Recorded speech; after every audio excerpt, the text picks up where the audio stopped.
Siti Aisyah adalah putri kepada Sayyidina Abu Bakr As-Siddiq radhiyallahu anhu wa ardhah.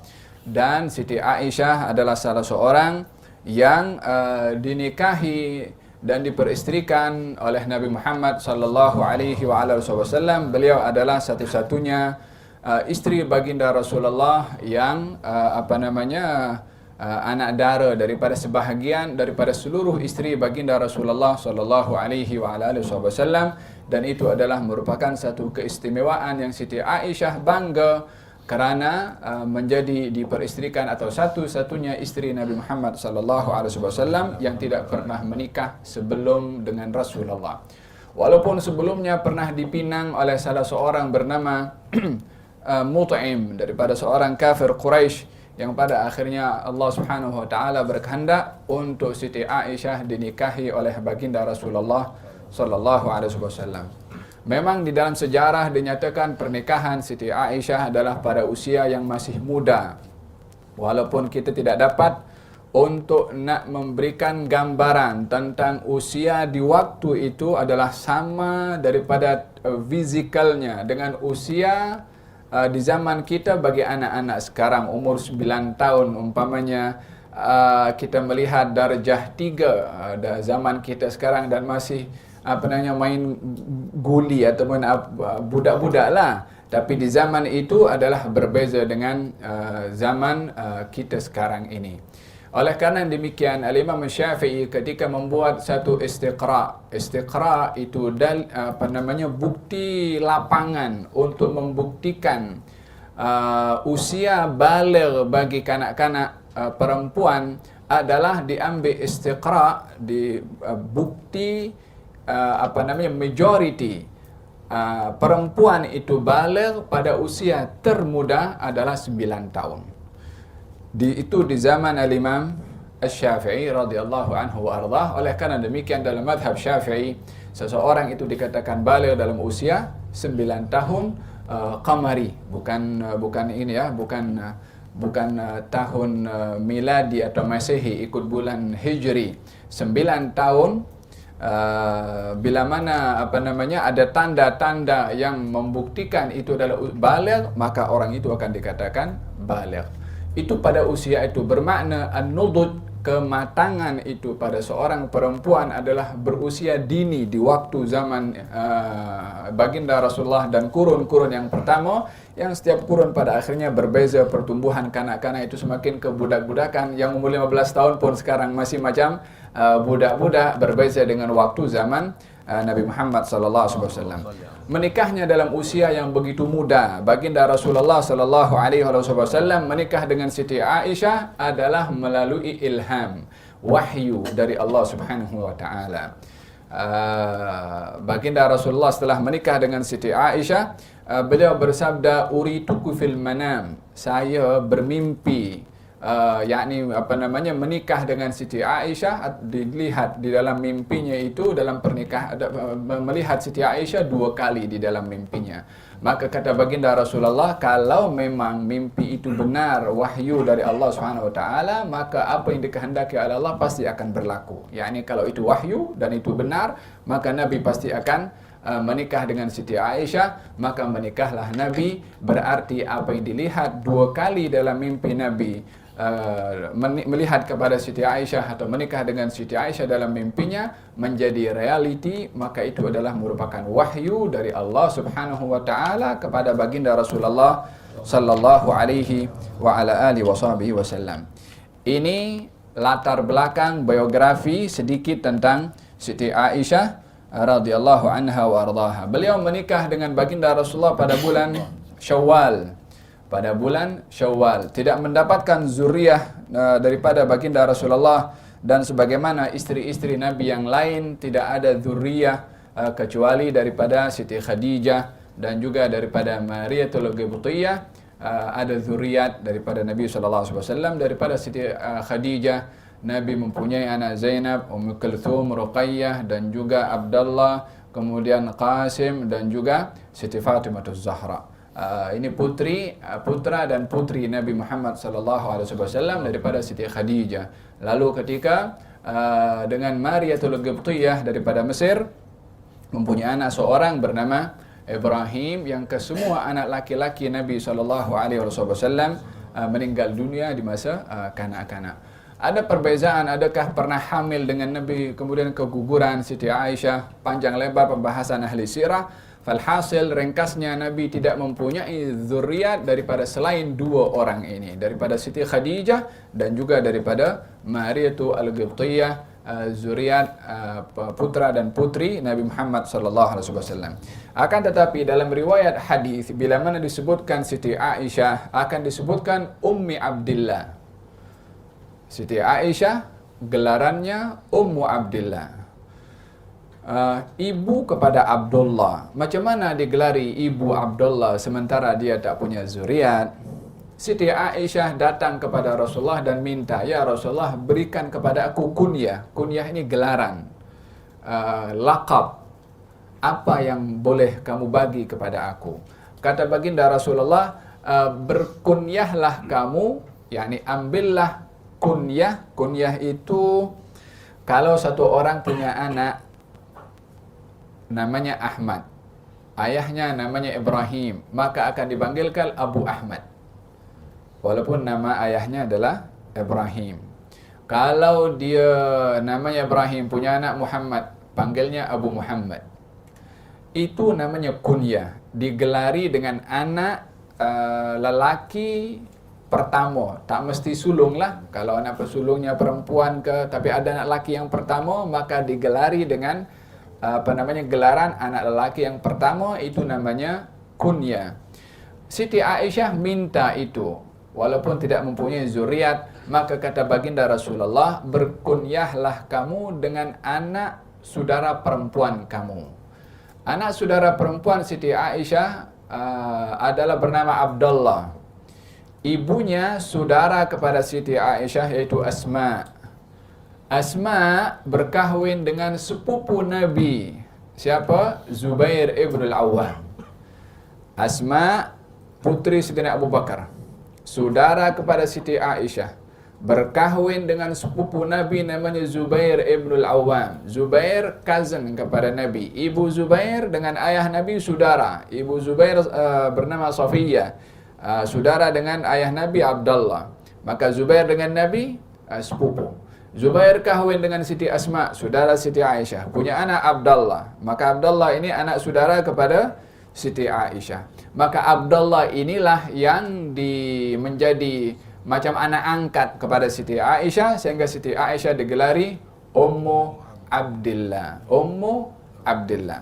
Ini gelaran yang diberikan oleh Nabi SAW kepada Siti Aisyah. Dan memang realitinya Siti Aisyah banyak mengajarkan ilmu kepada Abdullah ibn Zubair ibn al-Awwam, dan banyak mengambil ilmu. Dan Siti Aisyah perlu diketahui adalah salah seorang yang dikenali dengan pelbagai macam bidang ilmu. Bukan hanya tahu saja, tapi pakar dalam bidang ilmu tersebut. Sehingga kata as-sahabah radhiyallahu anhum warḍahum mengatakan, sesungguhnya aku mendapati ramai orang-orang besar daripada para sahabat belajar ilmu faraid daripada Siti Aisyah. Pensyarah dalam ilmu faraid. Kemudian aku tidak melihat orang yang pakar dalam ilmu syair melebihi daripada kepakaran Siti Aisyah dalam bahasa Arab. Beliau faham dia ilmu syair, bukan orang hanya boleh bercakap Arab saja. Dia ada fan sendiri, ada seni sendiri dalam ilmu syair itu, yang juga Siti Aisyah salah seorang yang paham tentang ilmu syair. Siti Aisyah juga pakar dalam ilmu kedokteran, sains, di zamannya mengikut disiplin ilmu sains pada waktu itu. Siti Aisyah pun juga banyak mengkaji tentang ilmu tersebut, sehingga kata baginda Rasulullah bersabda, khudhu nisfa ilma dinikum min hadhil humaira. Ambillah separuh daripada ilmu agama kamu daripada si merah pipi ini. Yani siapa? Siti Aisyah radhiyallahu anha wa radhaha. Sehingga setelah wafatnya Nabi SAW, ramai para sahabat datang ke rumah Rasulullah bertanya kepada Siti Aisyah. Dan Siti Aisyah yang tegas terkadang pun berbeza dengan pandangan sahabat, dia akan bantah juga.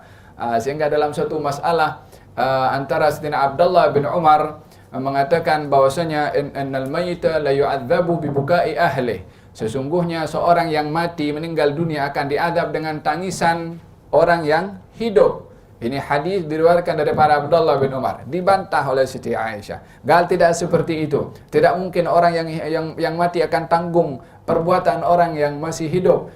Ini menunjukkan di antara mereka para as-sahabah sendiri mempunyai wawasan dan perbezaan antara mereka, tapi tak ada yang bergaduh satu dengan yang lain walaupun berbeza pandangan, dan tidak ada sesat menyesatkan satu dengan yang lain walaupun berbeza di dalam pandangan mereka. Dan ini di kurun pertama yang hidup di zaman Nabi Muhammad SAW. Artinya mereka itu adalah ulama, mereka itu mujtahidin, dan mereka juga ada perbezaan di dalam memahami nas-nas yang datang daripada Allah ataupun daripada Nabi Muhammad SAW.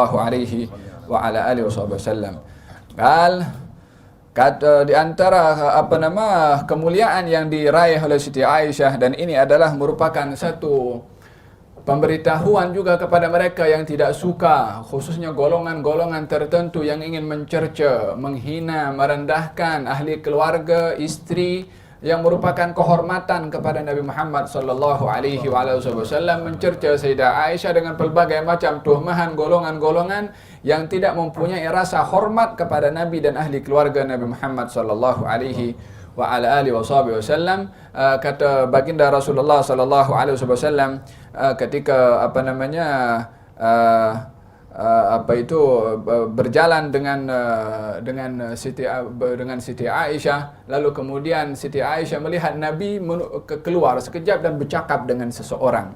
Kemudian Nabi balik. Setelah balik, kata Siti Aisyah mengatakan, "Ya Rasulullah, kamu tadi bercakap dengan seseorang. Aku nampak kamu bercakap dengan seseorang." Kata baginda Rasulullah, "Ya, aku bercakap dengan seorang. Tahukah kamu dengan siapa aku bercakap?" Kata Siti Aisyah, "Aku nampak engkau bercakap dengan seorang bernama Dihya Al-Kalibi." Ini seorang sahabat Nabi bernama Dihya. Kata baginda Rasulullah, "Itu Jibril tadi yang datang menyerupai Dihya, dan dia beritahu kepada aku kalau dia kirim salam kepada engkau." Nah, ini salamnya Jibril kepada Siti Aisyah. Kata Siti Aisyah, "Alaihissalam wa rahmatullah." Bagi Jibril salam dan rahmat Allah Subhanahu wa taala. Nah, cakap tentang seseorang yang mendapat salam daripada Jibril alaihi wa ala nabiyina afdhalus salatu wassalam. Kita nak dapat salam daripada orang besar pun susah, ini dapat salam daripada malaikat yang termulia. Wahakadha, di mana berani lisan mereka boleh mencerca kepada Siti Aisyah, sementara dia sudah mendapatkan salam daripada Sayyiduna Jibril alaihi wa ala nabiyina afdhalus salatu wassalam. Di antara sifat kemuliaan Siti Aisyah, selain kedudukan keilmuannya dan juga kedudukannya di sisi Allah Subhanahu wa taala, dan juga kedudukannya di hati Nabi sallallahu alaihi wa ala alihi wasallam. Kata seorang sahabat, "Ya Rasulullah, siapakah orang yang kamu cintai?" Kata Nabi, "Aisyah." Kata seorang yang bertanya itu, "Daripada laki-laki?" "Abuha." Dia punya ayah. Lalu siapa? Lalu kata Nabi Umar. Satu hari dalam majlis Nabi SAW tengah mengajar, kemudian Nabi selalu kalau mengajar itu memberikan fokus matanya kepada setiap orang yang hadir dalam majlis itu, sehingga masing-masing yang hadir dalam majlis Rasulullah menganggap kalau dirinya mendapatkan perhatian khusus daripada Nabi. Yang mendapat perhatian khusus daripada Nabi, hatinya berbunga-bunga karena diperhatikan oleh Nabi SAW. Salah seorang daripada mereka, Amr ibn al-As. Kemudian setelah selesai majlis, Amr bin As datang, "Ya Rasulullah." Amr bin As ketika dalam majlis dipandang oleh Nabi, senyum sikit, hatinya berbunga-bunga. Aku mesti orang yang paling disukai oleh Nabi. Dia pun perasaan macam tu. Tapi namanya masih ini dalam suara dalam hati, dia nak pastikan betul kan aku ni paling disukai oleh Nabi, karena Nabi macam lain macam dia tengok kepada aku dia. Datang tanya kepada Nabi, "Ya Rasulullah, adakah aku lebih engkau cintai berbandingkan kepada Abu Bakar?" Kata Nabi, "Tidak, Abu Bakar lebih aku cintai." Kalau Umar? Kata Nabi, "Umar lebih aku cintai." Kalau Uthman? Kata Nabi, "Uthman lebih aku cintai." Yang keempat dia tak tanya lagi dah.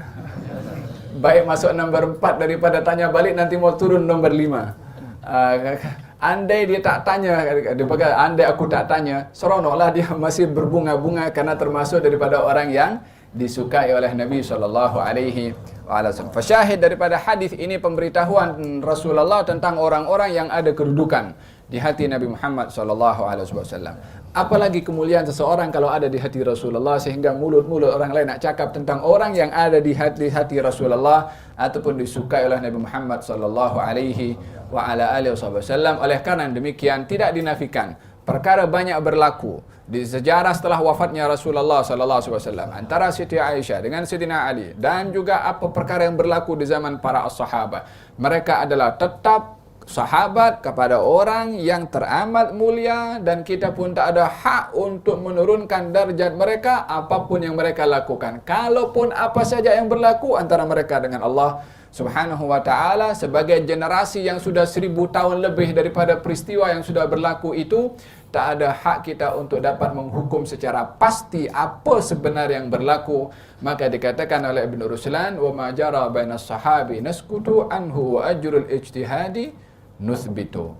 Apa saja yang berlaku antara sahabat, pergaduhan, peperangan, kita diam.